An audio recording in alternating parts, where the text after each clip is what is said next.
in a dimly lit room that appeared to be an abandoned hospital deep in the woods. A boy named Reishin Tosaka was seen examining a stack of old medical records. Upon realizing the contents, his face contorted in shock. Unable to accept the information he was reading, he threw the file against the wall. Overwhelmed by his emotions, Reishin began to break down. Suddenly he froze. Footsteps echoed through the hallway, growing closer with each passing second. A chill ran down his spine as a deep sense of fear took hold. Unnatural events had been haunting him for ages, and now he knew he was being pursued by the very monster he had been trying to escape. As the door creaked open, Reishin had already resigned himself to his fate. He didn't even try to fight back. A dark, floating entity drifted towards him. Its face was obscured, but it clearly resembled a long-haired girl. Reishin weakly pleaded with the creature to spare him, hoping it would bring her joy if she did. But the creature was ruthless. Without a moment's thought, it lunged at him with its long, sharp fangs. In a flash, its shape twisted and changed into something much more terrifying. A spider-like monster. That's when Reishin understood he had no way out. But this monster wasn't new to him. He could almost remember the first time he saw it. It all started during the summer of his first year in the village, after he moved away from home. One bright morning in his dormitory, he was suddenly jolted awake by the loud sound of his air conditioner. He attempted to resolve the issue, only to discover it was obstructed by a large spider residing within.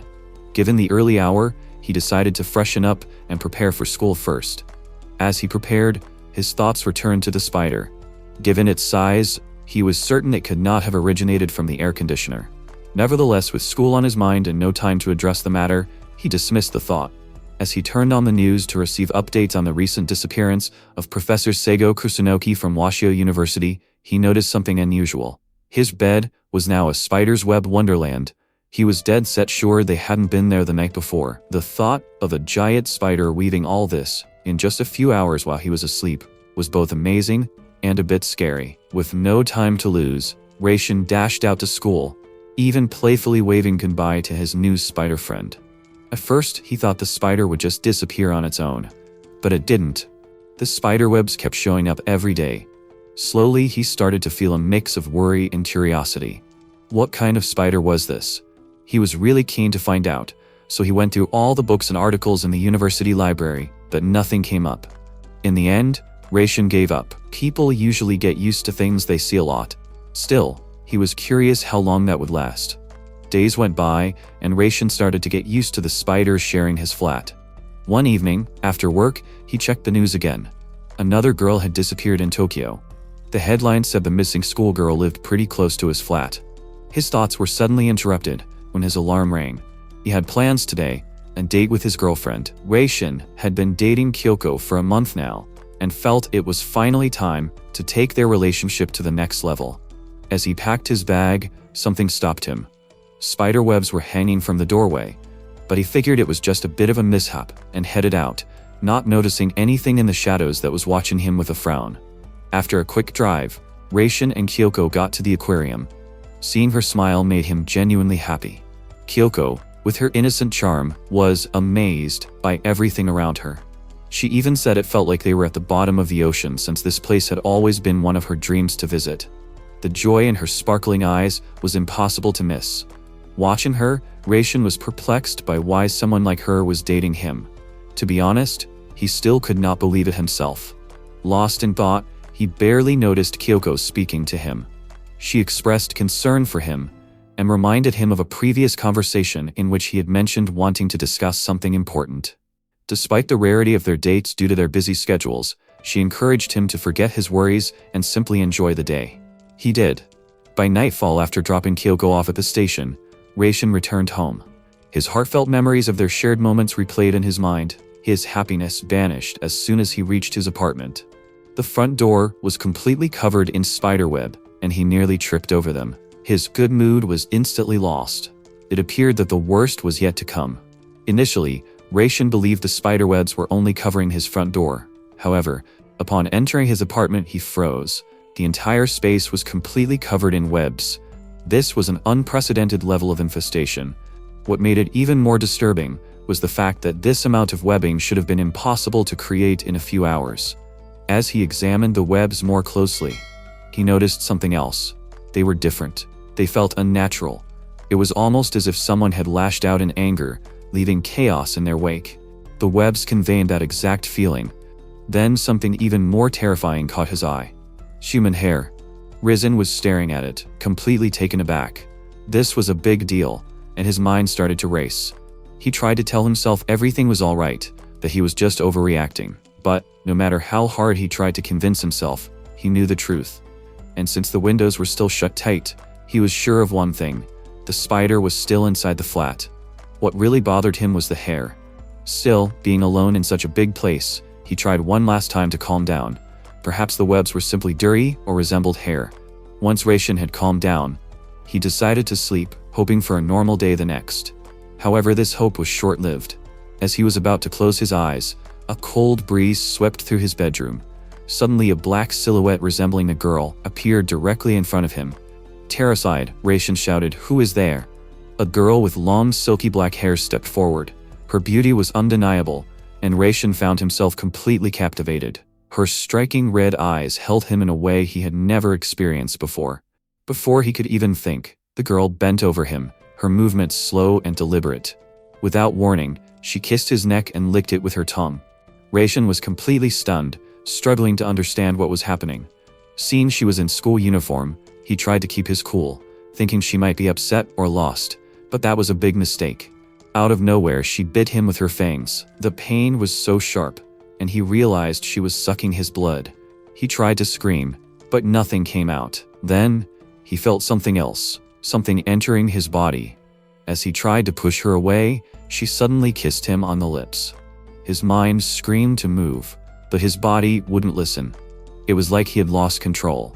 His body started moving on its own. The girl seemed to be enjoying it. Raishin resisted. He did not want this. If he yielded, it felt like betraying Kyoko and their shared history. For what felt like an eternity, they remained entwined. Then, abruptly, control returned to him. He attempted to escape, but before he could reach the door, the girl restrained him with her webs. Once more, his body froze. She refused to release him. The web tightened, and she pulled him back. They resumed kissing, and this time he had no strength left to resist. The hardest thing to accept was that he was starting to find it enjoyable. He thought she was beautiful and charming, but he knew the real deal. She wasn't a human, she was a monster. On the other hand, the body of Maibara Yuko, a second-year student from Ashinosaka City, who had been missing for a while, was finally found. The news said her body was in a terrible state of dismemberment, with all her organs, including her brain, removed. The police jumped into investigating this terrible murder straight away. But the big question was, would they ever find out what really happened to her?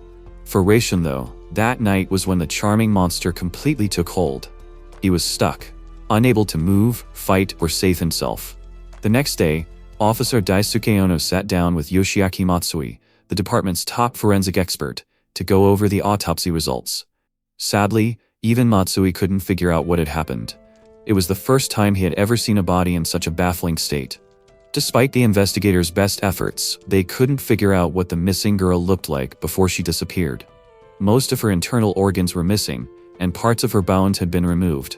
All that was left were one arm and one leg, connected by a thin strip of skin. Even thinking about it was enough to make anyone shiver. Mayara Yuko's body looked like the remains of a wild animal's meal. Daisuke Ono thinks the murderer might have eaten most of the body to keep the murder weapon hidden. If the killer had destroyed the evidence, they could have wiped out any obvious clues. Many questions remained unanswered. Matsui continued investigating, convinced that the case might involve something beyond human understanding, possibly a ghost or a monster. Officer Ono, a skeptic, refused to believe in superstitions. He collected the autopsy report and prepared to leave, reminding Matsui to contact him if he found anything new. Alone, Matsui was convinced that Maibara's death was unnatural. As he gazed at his office ceiling, a spider crawled above him, confirming his earlier sightings. Exhausted, Nji Matsui packed his things and headed home, but was met with thousands of spiders when he opened the door. Overwhelmed, he was killed without a chance to fight back. Back at Raishin's apartment, the sun was shining, but he was still trapped with the girl who had been using his body all night. Despite his efforts, he couldn't move. His blood was being drained, and he felt something entering his body again. This routine had been repeating for days. Raishin had almost accepted his fate when she finally stopped. He tried to talk to her, asking why she was doing this, but she didn't understand. Failing to communicate was bad enough, but Raishin had a bigger problem. While she clung to him, he turned on the TV to watch the news. He had a feeling something was amiss. The following morning after their encounter, he had already reviewed the report. The woman holding him bore the same face as Maibara Yuto, the victim on the screen. This was impossible, as the news had reported her death. How could she be present with him? This question kept him awake. He attempted to discern the situation. Perhaps she was Maibara's sister, or a classmate who resembled her. However, nothing made sense. If this were the case, she would not be standing here so casually. The uniform was the same, and the face was identical. That's when Raishin finally realized something was terribly wrong. Before he could even think, it started again. His body stopped listening to him as the girl climbed on top of him once more. But this time he noticed something new. For just a moment, he saw the image of a giant spider. Raishin's body no longer felt like his own. No matter how hard he tried to resist, he couldn't move. He was pinned to the bed, frozen, unable to fight back even a little. The girl began her nightly ritual once more. On the news, the presenter mentioned that Yoshiaki Matsui, a 38-year-old man from the police prefecture, had been missing for 20 days. Naturally, everyone already knew what had happened. Back at the flat, Raishin was completely subdued. No matter how hard he tried, he couldn't break free from the woman. Every attempt was in vain. His body was being controlled by an unseen force and dragged back to the room. He even went so far as to lock her out. She always showed up right back where she started, and calling for help was like shouting into the void. Whenever the police came, she just disappeared. Because of this, Raishin had to live with the monster every day, who would smile as she held him close. All Raishin could think about was finding out what was really going on. I wonder what she was doing to him. Was she sucking the life out of him? Was that why she kissed him so hard, making him completely still every time? Her kisses got stronger and stronger every day. Then, during one of those moments, Raishin's phone rang. It was Kyoko. He answered right away. You could tell she was upset and worried just by hearing her. She told him he hadn't been to school for weeks, and that she was getting frustrated with him not answering her messages.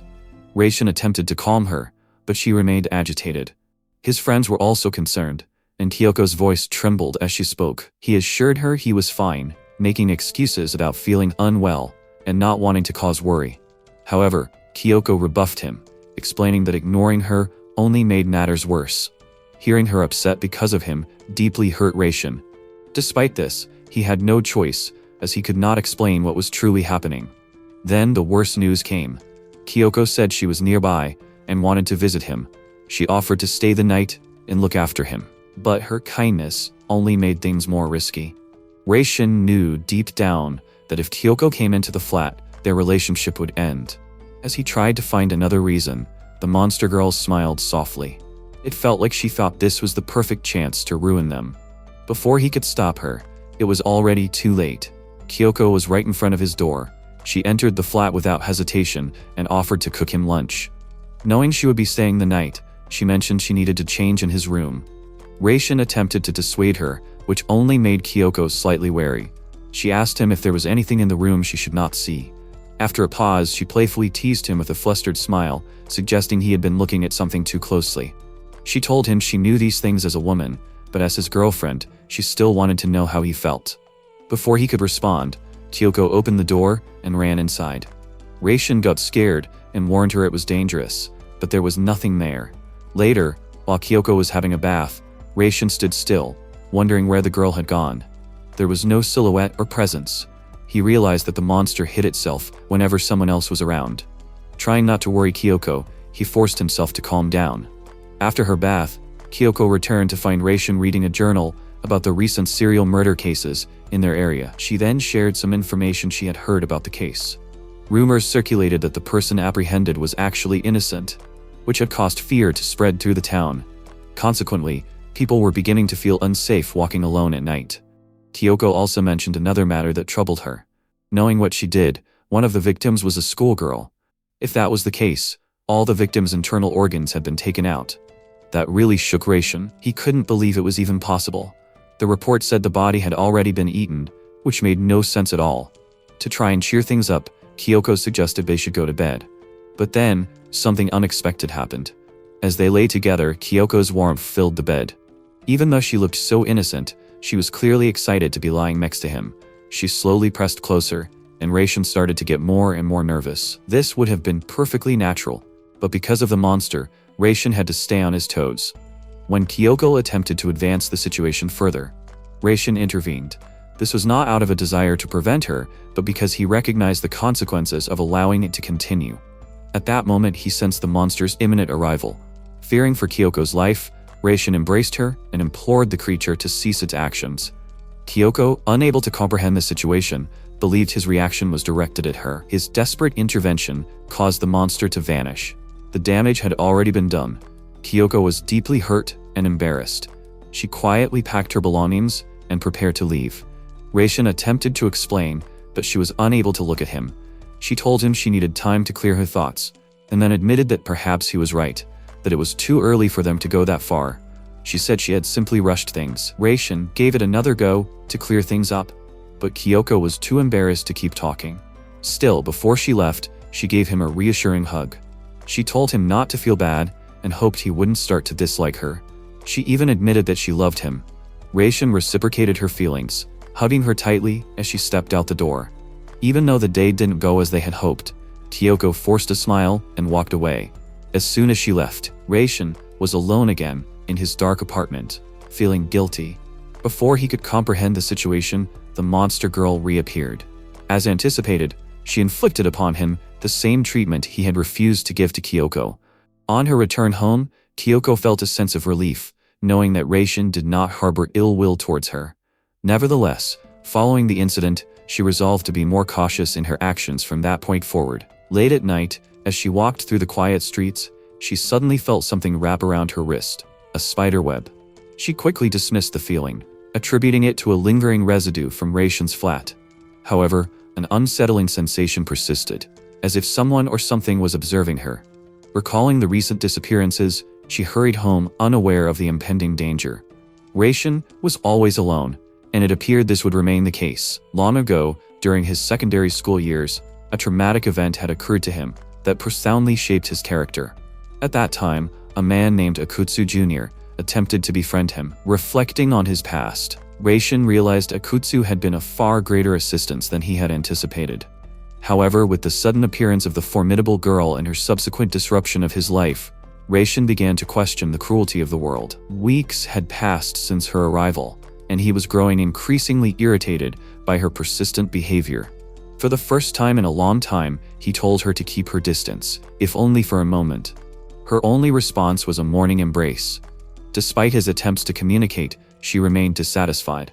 When he finally had a moment to himself, Reishin checked his phone to see if Kyoko had sent him a message. To his relief, she had replied. It appeared she was no longer fixated on the incident, and he wanted to apologize properly and do something for her. However, even that seemed impossible. The woman was unable to remain away for more than a minute. Ultimately, Reishin remained uncertain about her true feelings. Despite their prolonged acquaintance, he was unaware of her identity or purpose in his room. He also did not understand the substance she injected into him during her blood-sucking. This was why her face resembled the murdered girl from weeks earlier. Reishin was overwhelmed with questions and realized waiting for her to speak was futile. To obtain answers, he would need to investigate her identity himself. Furthermore, his refrigerator was nearly empty. He decided it was time to purchase groceries. Fortunately, he noticed something significant. The girl did not appear to dislike him. He therefore attempted to persuade her to allow him to leave for a short period, but she did not comprehend his words. He even presented her with a mat and attempted to explain his destination, that this was unsuccessful. Subsequently, Reishin had an idea. Every time he attempted to force her out, she always returned to his room. This observation led him to conclude that if survival was the objective, then perhaps he should adopt the opposite strategy. He decided to invite her to accompany him outside. After observing her behavior, Reishin realized something unusual. Whenever someone else came into his room, like when Kyoko visited, she would vanish. She seemed to only be there for him. If his theory was right, then only Reishin could see her. With that in mind, he finally felt ready to leave the flat and go shopping. As he was walking down the aisles, Reishin bumped into an old friend, Akutsu Jr. since it had been ages since they last saw each other. Akutsu invited him over to his place for a drink to catch up. He also expressed some concern about Reishin, as he had not seen him around campus recently. Reishin appeared unwell, pale and almost as if he was ill. Akutsu was unaware that his friend was being tormented by a monster who had taken the form of a young girl. As they conversed, Akutsu casually inquired about Rez's relationship with Kyoko. Being inquisitive, he playfully speculated whether Reishin had kissed her during their aquarium date. Hearing that made Reishin feel guilty again. His relationship with Kyoko had already been damaged by the events of that night. Assuming it was merely a minor romantic disagreement, Akutsu attempted to cheer him up. He even began boasting about his romantic experience, promising to provide Reishin with advice to ensure his next date was successful. While Akutsu could be somewhat overbearing, Reishin was grateful to have him as a friend. They spoke for several hours.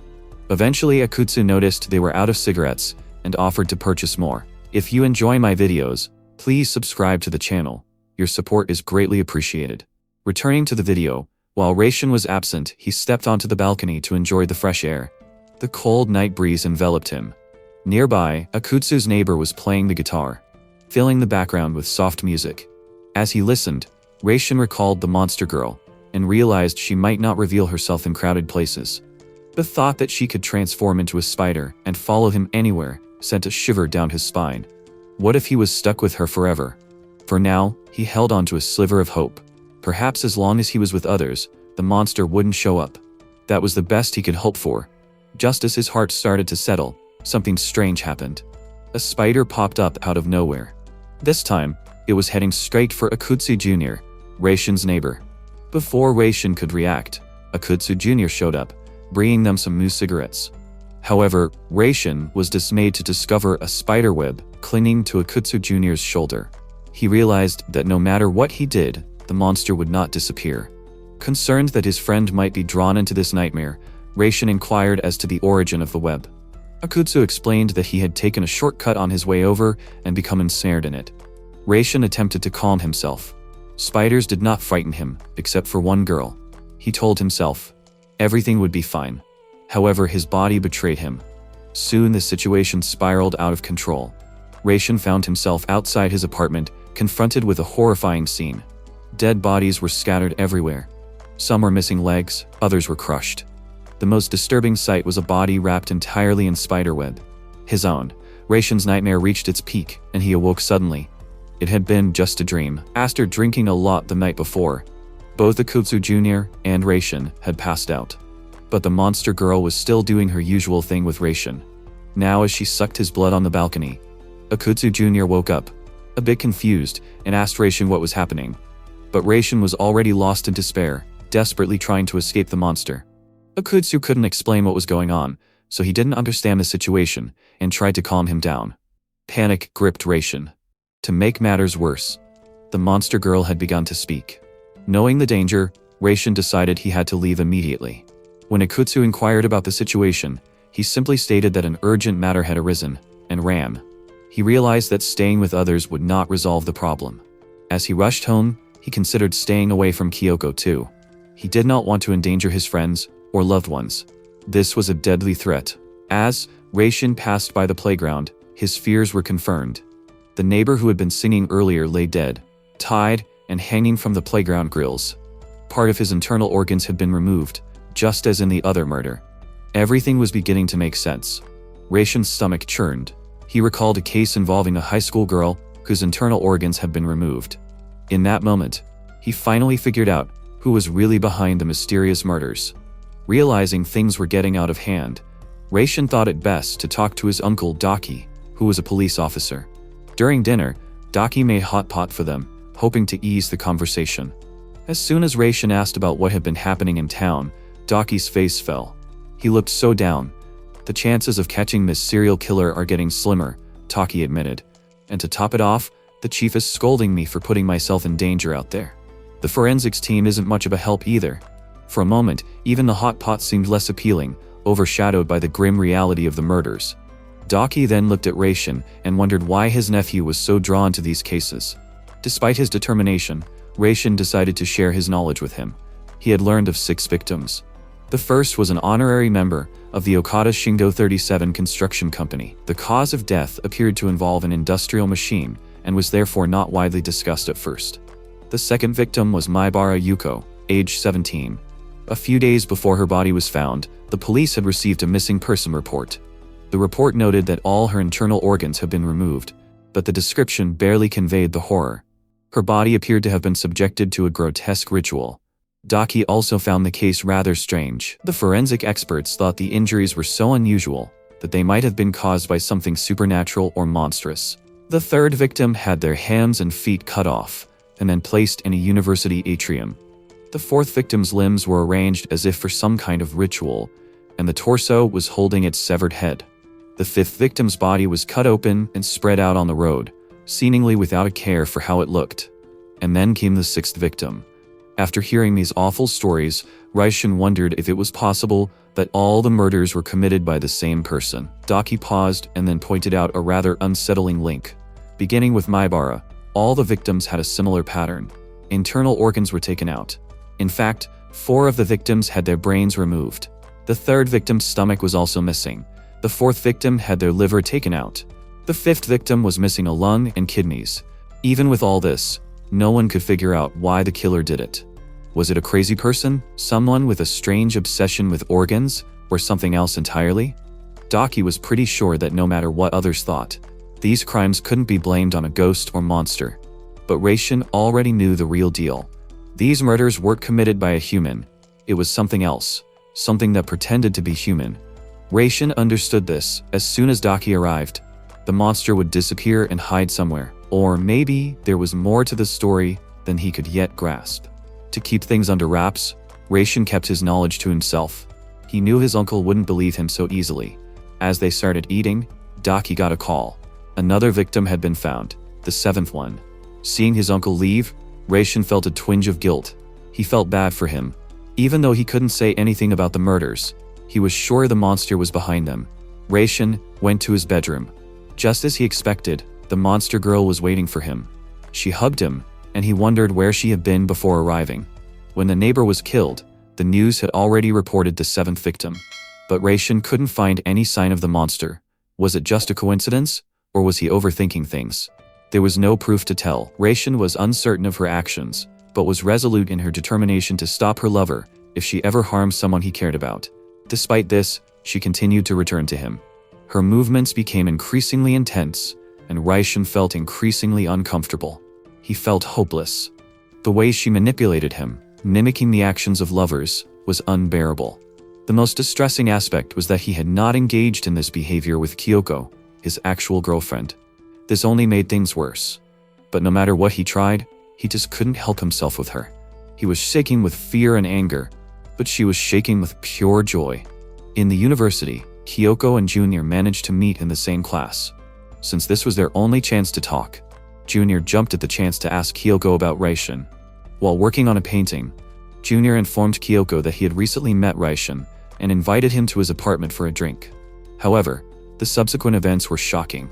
He attempted to summarize the situation to Kyoko, stating that Raishin had been acting strangely that day. This was compounded by their discovery of the murdered victim. Seeing concern in Kyoko's eyes, Junior immediately assured her that Raishin was unharmed and that the police had already questioned him. Even though Junior had already been deeply affected by seeing the dismembered body, seeing how upset Raishin had been that night made him curious about what was really going on. No matter how they tried to explain it, Raishin's behavior was definitely unusual, and Kyoko couldn't help but agree. The day she had visited his flat, she had also felt that same strange, unsettling feeling. Usually, just walking into someone's room doesn't give you that kind of vibe. But when Kyoko walked into Raishin's room, she felt that familiar pang. Raishin, the cheerful chap everyone knew, was suddenly filled with fear. It seemed both Kyoko and Junior noticed something odd about this fear. It was strange and completely terrifying. This behavior had started 2 weeks prior, the very day the authorities discovered the 3rd victim in the strange murder case. When things got a bit too intense for Raishin, Kyoko thought it would be a good idea to drop by after school to see how he was doing. Junior was on board, worried that if they didn't keep in touch, he might just vanish without a trace. So, they knew they could only do what they could right now, and there wasn't much else they could do. For now, Since they were still working on their art project, Junior went to watch Kyoko's work. Kyoko told them that this painting wasn't just about a forest bath, but about capturing the essence of air. To her, the air was not merely a component of the world, but the entirety of it. It was the composition of its elements. Expressing these elements through color was her preferred method of painting. The gray represented oxygen, while the yellow represented carbon dioxide. She also planned to include numerous minute particles dispersed throughout the composition, drawing them in with meticulous detail. As they continued their conversation, Junior noticed a collection of unsettling paintings concealed behind the curtains. When he looked a bit closer, he was really taken aback to see that they were more disturbing than artistic. Kyoko told him that these were the work of Fukutam, a student. He often painted this kind of unsettling stuff. To him, death and destruction were like life and creation. These themes weren't new in the art world, but the painting's detail was so similar to Junior's neighbor's dead body that it really shook Junior to his core. He immediately asked Kyoko how to get in touch with Fukutam. Reishin and his older brother went fishing on a sunny day, hoping to ask him something important. As they were about to return home, an unimaginable event occurred. His older brother was fatally stabbed by an unknown assailant while attempting to save him. Reishin gazed upon his dying brother's body, wishing he could have taken his place. His brother weakly asked why Reishin was the only one alive, why not both of them? As Reishin felt increasingly distressed, he suddenly awoke from the dream. Realizing it had been a nightmare, he felt immediate relief. He knew well that his older brother would never utter such a statement. As he begins to feel distressed, the monster girl reaches out and touches him as if attempting to comfort him. Initially, Reishin attempts to stop her, but she uses her power to compel his body to remain still. Surprisingly, instead of causing him discomfort, her actions actually help him calm down. For the first time in a long while, Reishin finally opens up to someone about his true feelings regarding the incident from years ago. He realizes he has been suffering from survivor's guilt. Since his brother's death, his older brother was a beloved member of the community. Because of that, Reishin always felt like he was to blame for his brother's sad death. When he was rescued back then, instead of being comforted, his parents asked him why he was the one who survived. At that moment, Reishin realized that because of his brother, he would never receive the same love from others. After that, people looked at him with silent judging eyes. He stopped bonding with others altogether. The only person who truly cared for him was his uncle, Daki, who lived in Tokyo. For a long time, Reishin felt completely alone. He often felt lonely, and putting on a brave face only seemed to make things more difficult. Hearing all this, the monster starts to feel a bit sorry for him. Surprisingly, she tries to comfort him, promising to always be there for him. He has finally found a girlfriend and a friend. To him, they feel too good to be true. For the first time, Reishin gently requests the girl to restore his normal life. However, it appears this will never be realized. Over the following days, Reishin gradually adapts to living with her. Since Uncle Daki visited, he has become vigilant, observing the monster's movements at night. What unsettles him most is that she never leaves his side while he sleeps.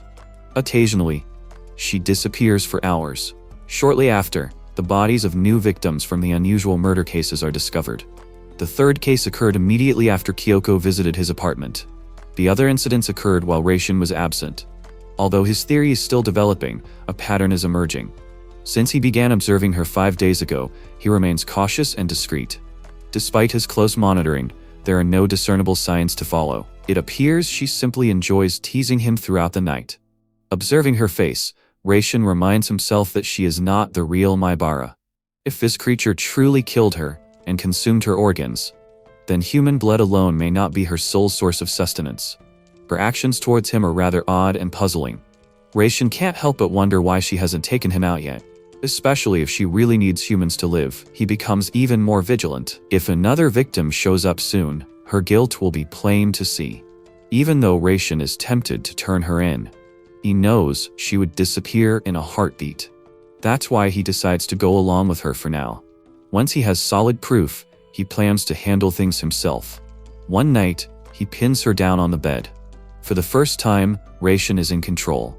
But his plan is far from what it seems. He's planning to strangle her. As he realizes that killing her would feel just like killing a human, he stops and pulls back. That pause vanishes instantly when he hears the news. A new victim has been found, and this time, it is not just anyone. Akutsu Jr., Reishin's best friend, has been discovered dead, his organs removed. At that moment, everything inside Reishin goes numb. For the first time, he does not hesitate. He decides that this monster must be killed no matter what. Right now, Reishin is starting to think about the good times he had with Junior. He remembers asking Junior why he would even want to be with someone like him. Since Reishin had always been used to people disliking him because of what happened to his brother, he figured Junior would eventually feel the same way. Reishin knew he had his own issues. He was gloomy, distant, and afraid of people. Because of that, he thought he didn't have any real good qualities. Hearing Reishin speak that way made Junior appear somewhat annoyed. To Junior, friendship was not about comparing one's abilities. He felt that spending time with someone solely because they were skilled was not a genuine friendship. To alleviate Junior's feelings, he explained his perspective in a creative and honest manner. Hearing Junior's sincerity and down-to-earth nature, Reishin felt a sense of contentment. He was so grateful for Junior's friendship, which is why he couldn't contain his anger when he found out Junior was dead. He immediately demanded to know if she was the one who killed Junior and the neighbors. Instead of answering, the girl just reached out, trying to hug him. But Reishin isn't in the best mood at the moment. He feels like he's been taken for granted. He recently told her how much Junior and Kyoko meant to him. Knowing she might have done such a terrible thing, after hearing that, makes him feel incredibly betrayed. Reflecting on the painful, terrifying, and lonely final moments of Junior's life makes Reishin feel sick. Junior only became involved with him, and that connection to the monster ultimately cost him his life. It feels as though Reishin himself pulled the trigger. The guilt is crushing. What makes it worse is that without realizing it, he almost allowed his emotions towards the monster to influence his actions. If he had realized the truth earlier, he would have acted decisively. For the first time, Reishin strikes the woman and orders her to leave. He no longer wants her to touch him, particularly knowing those hands were responsible for Junior's death. Despite his repeated blows, the woman refuses to release him. Trembling, she continues to embrace him. However, fueled by rage, Reishin strikes her harder this time. He reminds himself that no matter how innocent her eyes appear, she is still a monster. The individual who consumes his own blood nightly, feeds on human organs, and took Junior's life. Despite the anger Reishin feels, witnessing the girl cry as he strikes her compels him to feel guilty about his actions. At that moment, Reishin recalls Junior's words, that he can be cold and tyrannical. Although he severely beat her, the girl managed to smile at him. Instead of retaliating, she suddenly kissed him on the lips, reminding him of the enduring love she has for him. Following the girl's disappearance, Reishin was burdened with a profound sense of guilt and sacrifice. This experience enabled him to resume his normal daily life. However, from exhaustion and stress, he eventually fell asleep. Despite this, every time he awoke, he could not accept the reality of his friend's death. To him, it still felt unreal. After the incident, the girl did not reappear for an extended period. During this time, Reishin began to question why the monster had not used her powers on him, and why his emotions felt confused and unstable. Then, out of nowhere, music came on and Kyoko called. He didn't even pause, he answered right away. On the other end, Kyoko sounded really upset and worried. She told Reishin that she needed to see him right away and talk to him face to face. But it wasn't what he thought it would be. While she was crying on the phone, Kyoko said something that totally threw Reishin for a loop. She told him that she thought she might actually be the one who killed Junior. Immediately after the call ended, Reishin went to find Kyoko to ascertain the situation. Upon arrival, Kyoko embraced him with relief. After the events, they took a moment to compose themselves and discuss the matter. During this time, Kyoko revealed to Reishin all her knowledge regarding Junior's death. She explained that she wanted to inform him about Fugatane, as he was the last person Junior attempted to meet. Kyoko tells us that Fugatane is a rather peculiar chap who creates rather unsettling paintings of deceased people. About a week ago, Junior visited the art building to chat about Reishin's predicament. Kyoko shared their shared concern for Reishin and how they had been brainstorming ways to lift his spirits. Junior's face turned pale upon seeing one of Fugatane's paintings. Without a moment's hesitation, Junior asked Kyoko for Fugatane's contact details. She gave it to him, but to her surprise, Junior actually attended the meeting with Fugatane. Based on the last messages he sent her, it appeared he had already had a negative impression of the meeting. In fact, he had informed Kyoko beforehand that if he did not return, she should contact the police immediately. After Junior's murder, Kyoko attempted to contact Fugating, but he had locked himself in his apartment. The police searched his residence for evidence, but found nothing, and he did not appear to be strongly connected to the previous cases. Kyoko felt terrible for not giving Junior Fugating's number. She thought if she had, he might still be around. Reishin was trying to make sense of it all. He wondered why Junior reacted so strongly after seeing the painting. Reishin asked Reishin to see the painting Kyoko was talking about. After hearing everything, Reishin also asked for Fugating's number. Kyoko was so emotional that she begged Reishin not to go any further. But Reishin told her that Junior must have seen something in the painting that linked to the murders. As the police investigation was proving unsuccessful, he felt compelled to uncover the truth himself. Finding Junior's killer was the only way to mourn his friend. However, this plan appeared impossible, as the paintings had already been removed after his death. This only heightened the suspicion surrounding the incident. Taking the paintings at such a time felt morally wrong. With nowhere else to turn, Reishin asked Kyoko if she could still remember what they looked like. Even though she didn't want to, Kyoko gave it her all. Drawing on her memory, she described several images. One painting depicted a corpse being crushed by a digger. Another showed a high school girl cut open, with her arms and legs removed, like a Russian doll. There was also a painting of a body covered in strange symbols or magic-like patterns. Just from her descriptions, Reishin realized that these paintings matched the exact condition of the victims when the authorities found them. But what really took Reishin aback was the final image Kyoko shared. It was a man with his right abdomen cut open and tied to a pole, apparently as part of some kind of torture. Having discovered the reason for Junior's visit to Fugating, Reishin resolved to visit the artist himself to gain a better understanding of the situation. He traveled directly to Fugating's flat, and upon meeting the artist, he expressed his interest in viewing his artwork, particularly the pieces exhibited at the art exhibition. Reishin believed Junior must have made a discovery through Fugating's art. If this discovery was the cause of Junior's death, then Reishin could not simply ignore it, despite the potential danger. This was the only way he could get closer to the truth. Upon learning that Reishin was interested in his work, Fugating immediately brought him to his private studio. The apartment itself was already unsettling, but the studio was even more so.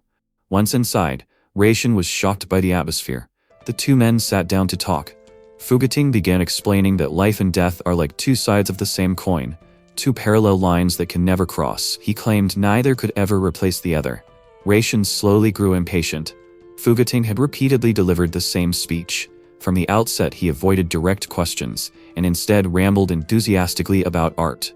He then instructed Reishin to drink the tea he had prepared. Initially, Reishin hesitated, uncertain of its contents. However, after observing Fugating had been drinking from the same pot for some time, he decided to try it, to gain his trust. To his surprise, the tea was enjoyable. With the atmosphere now calm, Reishin began to ask the pertinent questions. He initially inquired about the paintings displayed in the art building and their current whereabouts. Fugating responded calmly that he considered them failures and had discarded them. Realizing subtlety would not be effective, Reishin opted for directness. Without hesitation, he asked Fugating about the serial murder case.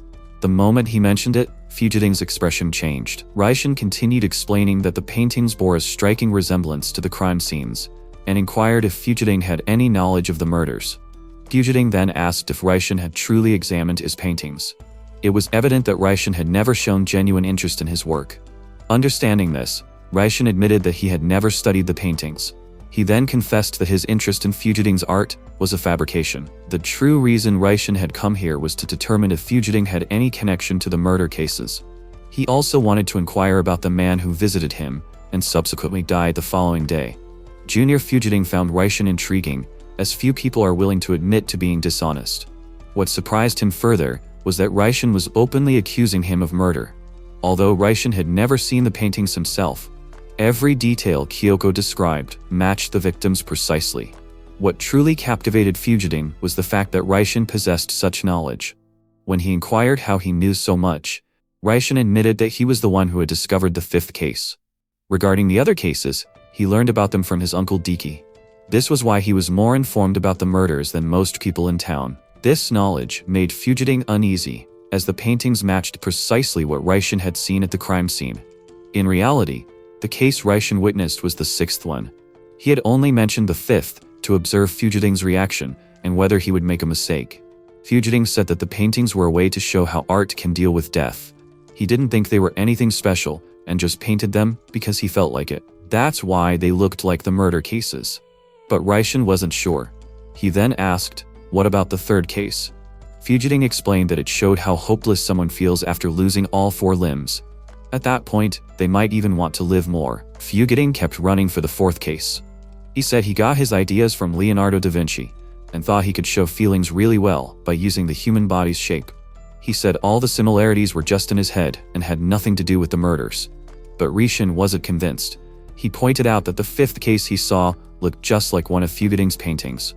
Hearing this shocked Fugiting. Raishin then added that based on Kyoko's descriptions, all the other paintings matched the crime scenes as well. How could Fugiting guess the details so accurately? If he had no involvement in the crimes, then he should not possess such specific information. Fugiting insisted it was all coincidence, but Raishin refused to accept that explanation. Not only were the images accurate, even the number of cases matched perfectly. With anger mounting, Raishin finally demanded to know what Fugiting had done to Junior. Fugiting remained silent for a long moment. Then he stood up and began speaking in an unusual manner. He claimed that if certain methods were used incorrectly, it was possible to summon a monster inadvertently. He also asserted that the speed of his paintings was determined by the speed of his talent. What Fugiting then revealed sent a shiver down Raishin's spine. He unveiled a newly completed painting. Rai was completely taken aback. It was Junior. Fugiting then mentioned that curiosity can be a dangerous thing. If neither he nor Junior had been curious enough to investigate these strange events, they would never have come across such a terrifying monster as her. In the end, Fugiting confessed that he was responsible for the series of murders, along with what he referred to as the goddess in black clothes. He also revealed that the next victim would be Raishin, just as he had feared. Fugiting had poisoned the tea. The paralysis was intended to be immediate, but acted more slowly than anticipated, causing Fugiting to become anxious.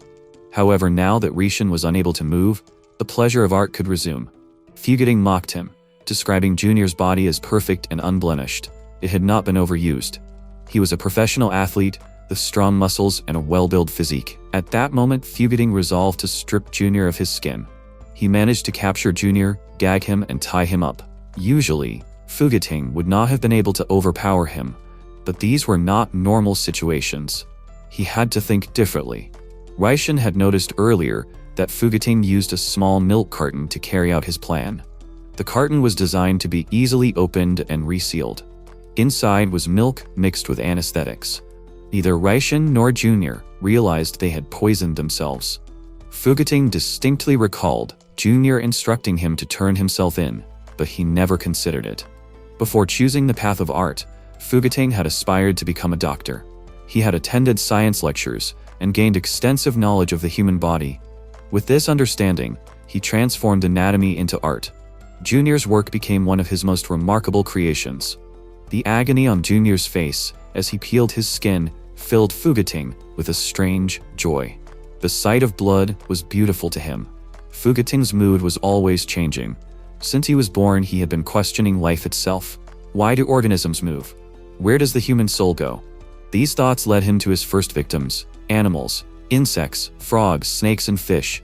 He enjoyed trapping them, dissecting them, and studying their insides. His parents weren't happy about his behavior. When they found out he had been dissecting animals, they tried to stop him by being violent and abusive. But guess what? This only made him do it more. These bad experiences stuck with him. Even though he didn't know it, he started to be able to do surgery legally. If things had been different, he might have become a doctor. Instead, he picked up art. That's why he liked to be called a monster, an artist who shows humanity and death with grace and simplicity. He said that was his fate, instead of showing him respect. Raishin laughed at Fugiting, making fun of his words and treating them like a joke. To make things even worse, Raishin suddenly stood up, completely free from the paralysis. This shocked Fugiting because the anesthetic should not have worn off yet. Even though Fugiting said he was a monster, Raishin personally did not think so. To him, this man was not that bad. He was just stuck in his own fantasy.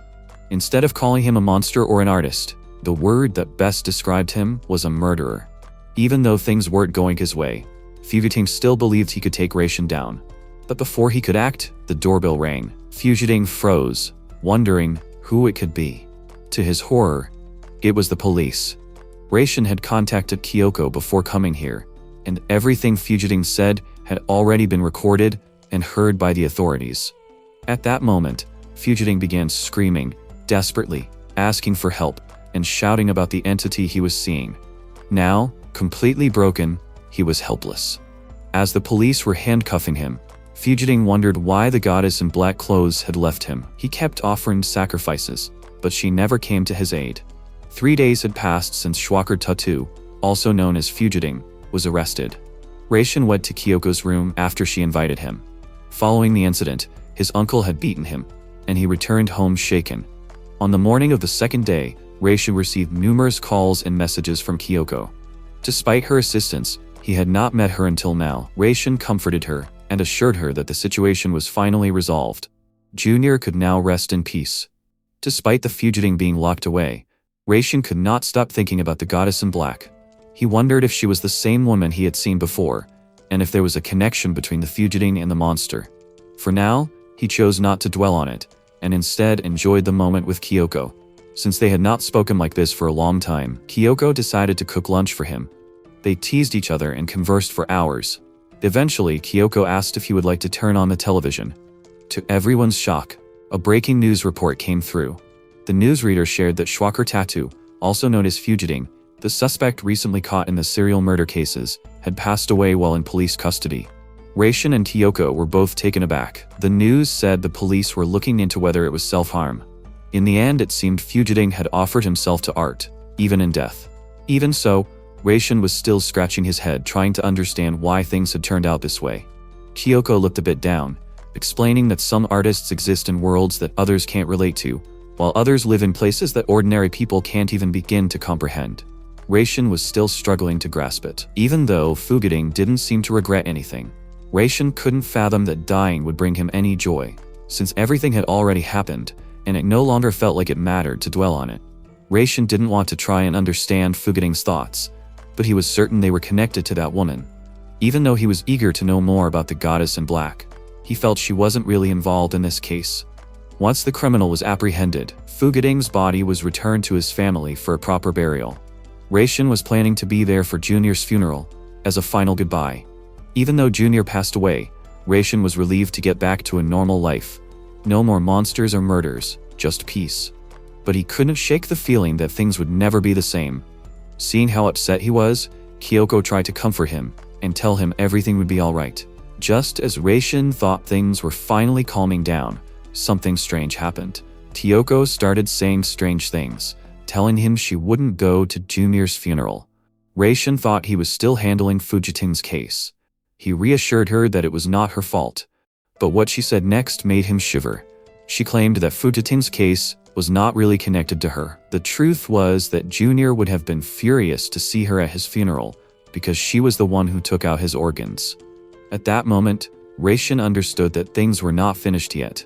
For so long, Reishin thought Kyoko was someone he could rely on, but she was far from what he imagined. After a blow, Reishin passed out for a bit. When he came to, he was in one of Kyoko's rooms in her flat. As she started talking, her words felt oddly familiar to Reishin. That's when he finally understood the truth. The goddess in black clothes Fugiting mentioned was actually Kyoko all along. Kyoko explained that she and Fugiting weren't partners at first.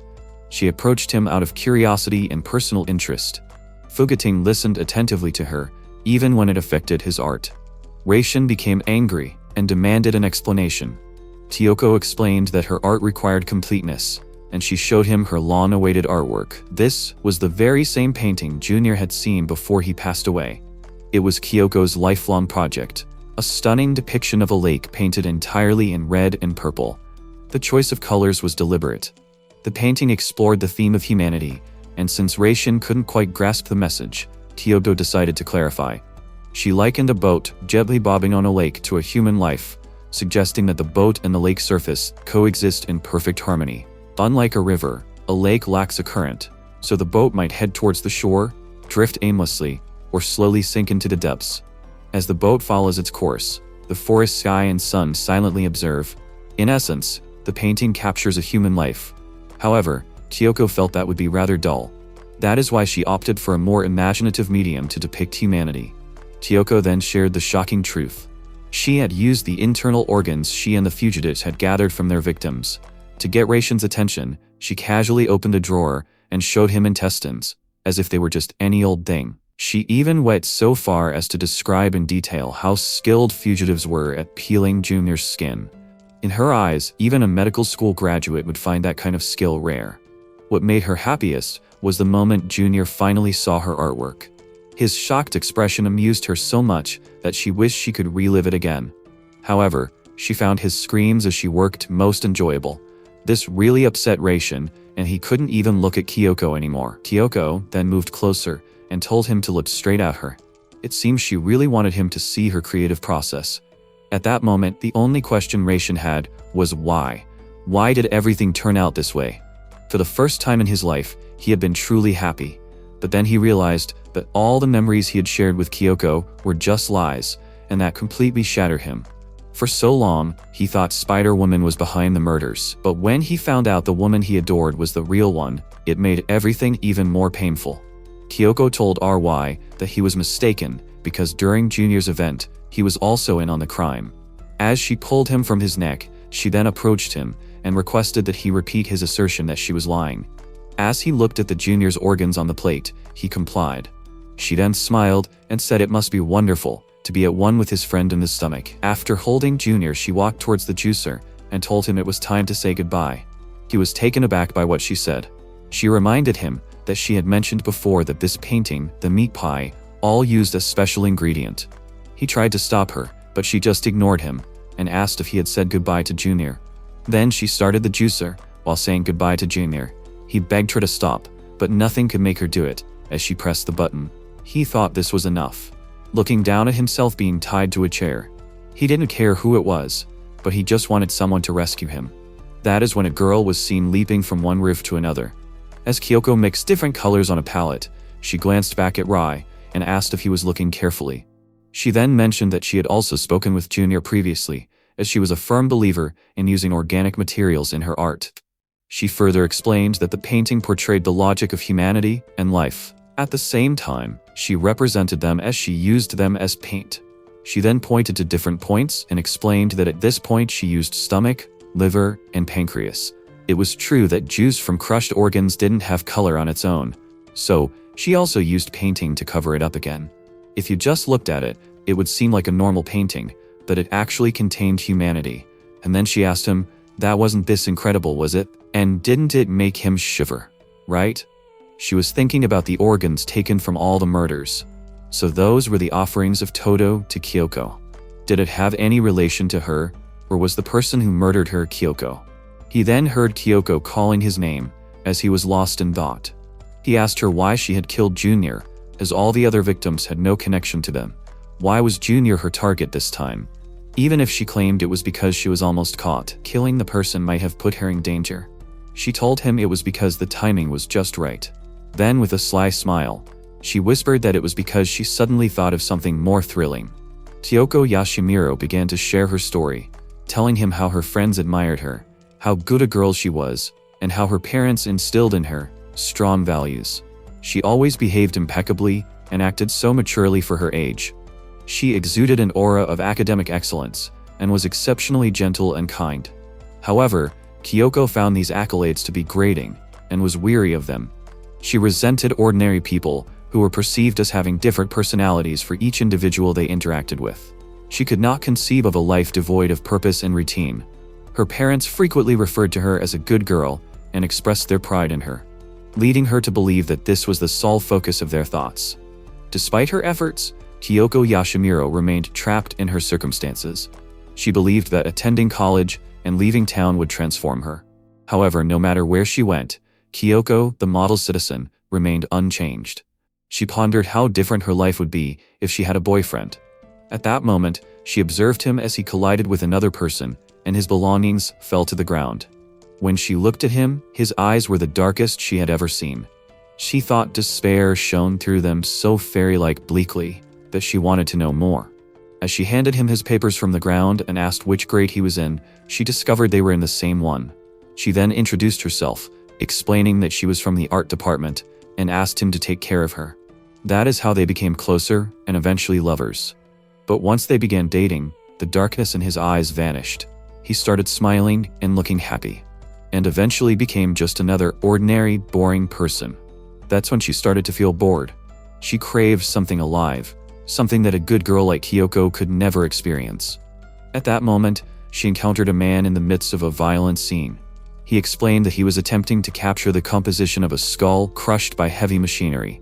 Although this was not art, and she should have fled, her attention was drawn to a body in a coffin.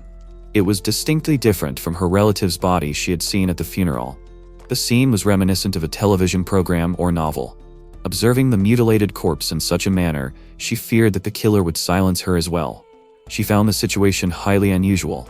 He asked if she could be Kyoko Yashimiru, and then revealed that he hoped no one from his university would see his work. She informed him that she recognized it as an art piece. He explained that the intention was to be, but he had failed to achieve his desired impact. He then requested a relocation. She assured him that she would keep his secret, and expressed a desire to learn more about his art. He was pleased to hear this, as she was the first person to take interest in his work. She was impressed by his delusions but played along, describing their meeting as a destiny. She had finally found a unique and extraordinary person. He was the ideal partner who lived his own way, rather than conforming to the norm. She hugged him and told him she had been searching for him everywhere. After finishing her story, she turned to Ray and said it was all about him, and hadn't he found it romantic? Rai looked at him with fury. She then explained that she wanted people who would understand this art to see it. However, she was curious about his reaction if he saw it as meeting new people, getting to know them and opening his heart to them. She was curious about the reaction he would have if he discovered her true self. This was the reason she maintained their relationship despite her boredom, as she was eager to observe his unusual response to her unusual expression. However, on the day she visited his house, she engaged in a creative activity with Shuiro. Rai believed it meant she was already a monster, even before the incident. She wondered if Ray was jealous because, despite being dull, he was cute, and she imagined making him a prisoner, like Shuichiro. Sadly, he and Junior saw Shuiro's work, and realized what they saw was a woman's corpse on a cross. She explained that they chose victims randomly, but it was a coincidence that she lived near Junior. She thought it would be okay to talk to them. When she went to Junior and told him about it, he wanted to see Shuichiro in person. If she had been honest with him, the situation was initially very confusing. However, she saw an opportunity in it. If the police arrested and executed Shuiro after he completed his art, he would have fulfilled his life's ambition. This would be a tragic conclusion. Furthermore, she had finally experienced the extraordinary. If she was not careful, she would have to return to reality, and she would not allow anyone to do that.